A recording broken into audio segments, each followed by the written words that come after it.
Кыргызстандыктардын 30% 11 миң сомдон ашпаган айлык алат. Кыргызстандыктардын 30%дан ашыгы 11 миң сомго чейин гана айлык алышат. Бул тууралуу Улуттук статистика комитети 2020-жылдын ноябрь айындагы маалыматка таянып билдирди. Айлык акынын көлөмүн аныктоо үчүн Улутстатком тарабынан жылына бир жолу менчигинин формасына карабай ири жана орто ишканалар иликтенет. Маалыматка караганда өлкөдө 50 миңге жакын адам же жумушчулардын жалпы санынын 10,6% 5562 сомго чейин айлык алат.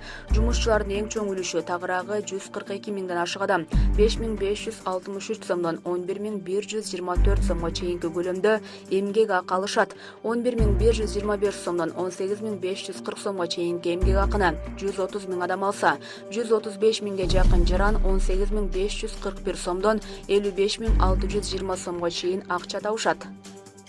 Өлкө боюнча болгону 10 миңге жакын адам 55561 сом же андан жогору маян алат. Булак Спутник KG.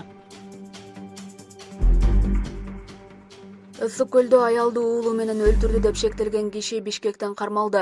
Ысык көл облусунда эне баланын өлүмүнө шектелген адам Бишкек шаарынан кармалды. Бул тууралуу Ички иштер министрлигинен билдиришти.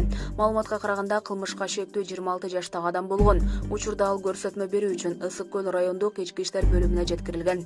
Буга чейин облустук милиция 54 жаштагы аял менен 29 жаштагы эркек киши 1 февраль күнү кечке маал киши кулдуу болгондугу тууралуу маалымат тараткан. Бул факты жазык кодексинин 130 беренесинин негизинде сотко чейинки өндүрүшкө алынып, тиешелүү экспертизалар дайындалганы кошумчаланды.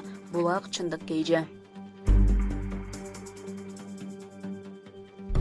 Граф Кайман аты менен белгилүү токмоктук миллиардер каза болду. Граф Кайман аты менен таанымал бизнесмен Алижан Ибрагимов 67 жашында Бельгияда каза болду.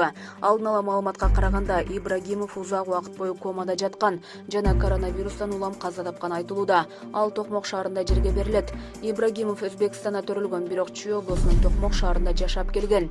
Алижан Ибрагимов Казакстандагы бай бизнесмендердин алдыңкы бештигине кирген. Анын каражаты $900 миллион деп бааланууда. Булак Чындык KG.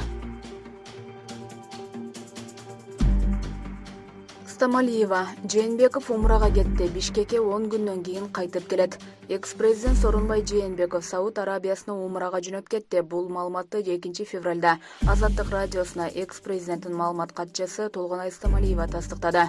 Жээнбеков жубайы менен Бишкектен Түркиянын Стамбул шаарына учту. Андан ары ал Сауд Арабиясынын Жидда шаарына барат. Сауд Арабиясынын падышасынын чакыруусу боюнча уюштурулган бул сапар 2020-жылдын ноябрынан бери пландалып келе жатканы, пандемияга байланыштуу зыяратчыларга чектөө коюлуп келгени айтылды. Жээнбековдун умра сапары 10 күн уланып, ал кайра Бишкекке кайтып келери кабарланууда. Жээнбеков экс-вице-премьер-министр Дүйшөнбек Зилалиевдин ишине байланыштуу Бишкек шаардык сотуна 3 февралга чакырылган. Булак Азаттык.